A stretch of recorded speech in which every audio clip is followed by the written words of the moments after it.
Assalamualaikum warahmatullahi wabarakatuh. Halo, perkenalkan nama saya Nur Hartati dengan NPM 2040703032. Saya dari lokal A1, jurusan S1 Keperawatan, Fakultas Ilmu Kesehatan di Universitas Borneo Tarakan. Pada video saya kali ini, saya akan menyampaikan sedikit materi, yaitu tentang nursing advocacy. Lalu, apa itu nursing advocacy? Nursing advocacy atau biasa juga disebut dengan advokasi keperawatan adalah proses di mana perawat secara objektif memberikan klien informasi yang dibutuhkan untuk membuat keputusan dan mendukung klien apapun keputusan yang ia buat. Lalu, menurut para ahli, perawat advokat ada 3, yaitu yang pertama, Anna pada tahun 1985 menyatakan melindungi klien atau masyarakat terhadap pelayanan kesehatan dan keselamatan praktik tidak sah dan tidak kompeten dan melanggar etika yang dilakukan oleh siapapun. Lalu yang kedua yaitu Fry pada tahun 1987 menyatakan advokasi sebagai dukungan aktif terhadap setiap hal yang memiliki penyebab atau dampak penting. Lalu yang ketiga, Gondo pada tahun 1983 menyatakan advokasi merupakan dasar falsafat dan ideal keperawatan yang melibatkan bantuan perawat secara aktif kepada individu secara bebas menentukan nasibnya sendiri. Adapun peran advokat keperawatan, yang pertama, melindungi hak klien sebagai manusia dan secara hukum. Yang kedua, membantu klien dalam menyatakan hak-haknya bila dibutuhkan. Dan yang ketiga yaitu memberikan bantuan mengandung 2 peran, yaitu peran aksi dan peran non-aksi tanggung jawab perawat.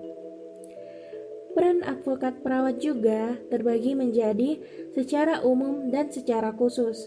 Secara umum yaitu mempunyai tanggung jawab dalam memberikan aspek, meningkatkan ilmu pengetahuan, dan meningkatkan diri sebagai profesi.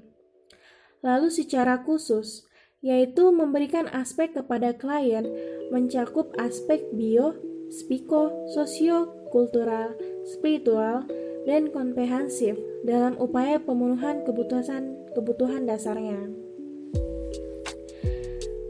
Peran perawat sebagai advokasi.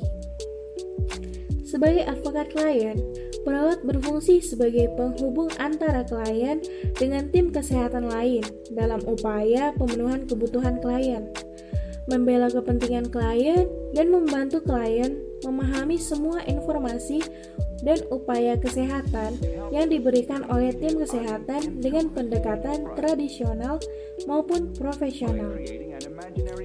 Selanjutnya, B. Pengambilan keputusan legal etis. Definisi pengambilan keputusan terbagi menjadi beberapa. Yang pertama yaitu suatu tindakan pemilihan, di mana pimpinan menentukan suatu kesimpulan tentang apa yang harus dilakukan atau tidak dilakukan dalam suatu situasi tertentu. Yang kedua, merupakan pendekatan yang sistematif terhadap suatu masalah yang dihadapi.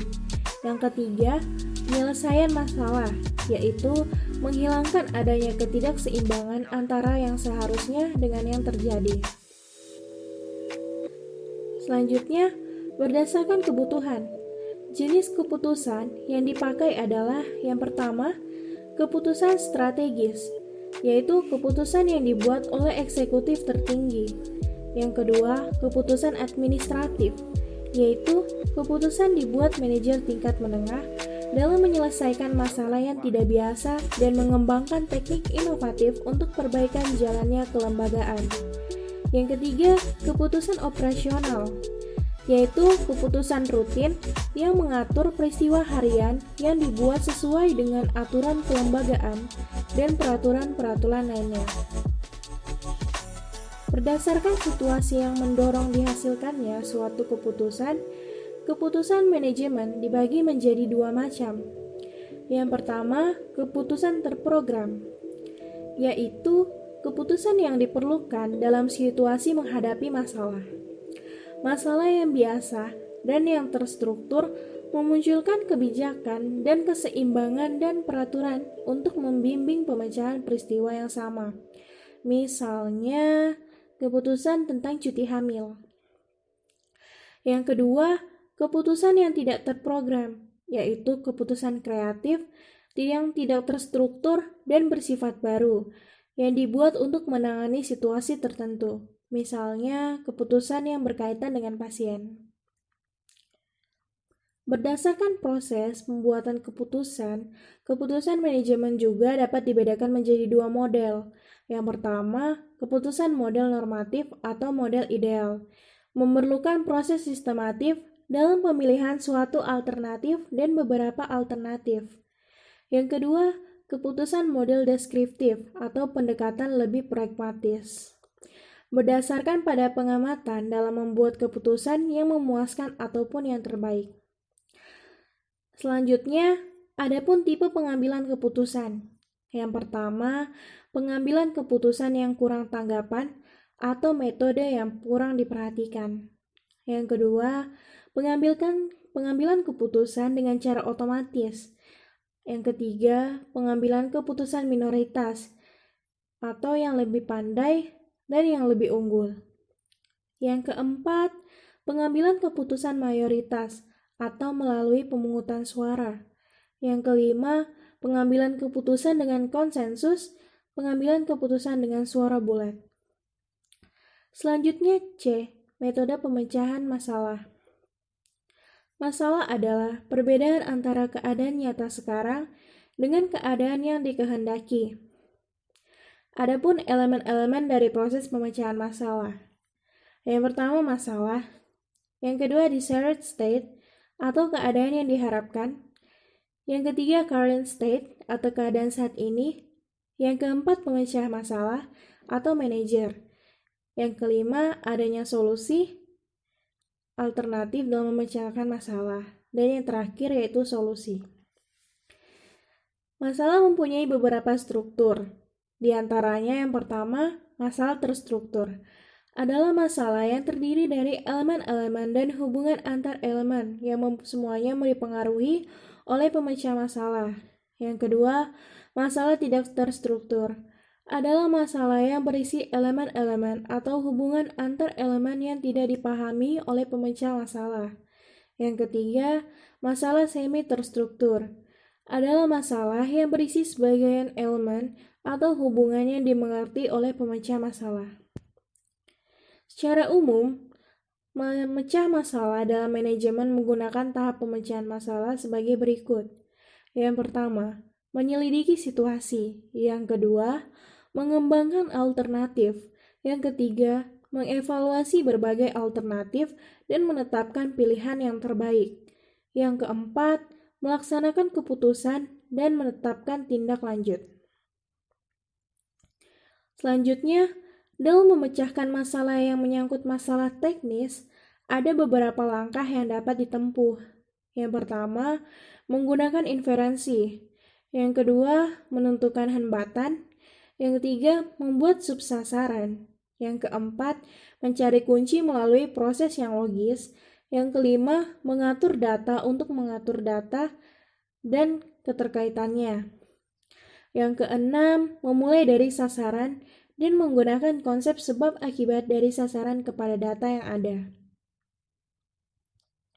Lalu, perasaan yang dapat ditimbulkan dalam hambatan mental yang menyebabkan proses pemecahan masalah terganggu. Hambatan mental merupakan perasaan frustasi yang dapat menghentikan kemampuan berpikir untuk memecahkan masalah. Antara lain, yang pertama, aku atau ego, yaitu yang menyangkut harga diri seseorang. Yang kedua, kecemasan. Yang ketiga, semantik, yaitu mempunyai makna ganda. Yang keempat, ritual, yaitu peraturan kebiasaan atau prosedur yang harus dilalui. Untuk menanggulangi hambatan mental dapat dilakukan dengan cara yang pertama, curah hujan, menggunakan suatu analog lalu menggunakan imajinasi untuk membentuk kreasi baru, yang keempat persepsi, dan yang terakhir dengan komunikasi secara berkelompok. Itulah sedikit materi tentang nursing advocacy yang saya berikan. Semoga materi tersebut bermanfaat bagi teman-teman semua. Mohon maaf jika terdapat kesalahan dalam materi maupun dalam penyampaian materi, karena saya juga manusia biasa yang tidak luput dari kesalahan. Demikianlah, don't forget to like, comment, and subscribe. Sekian dan terima kasih.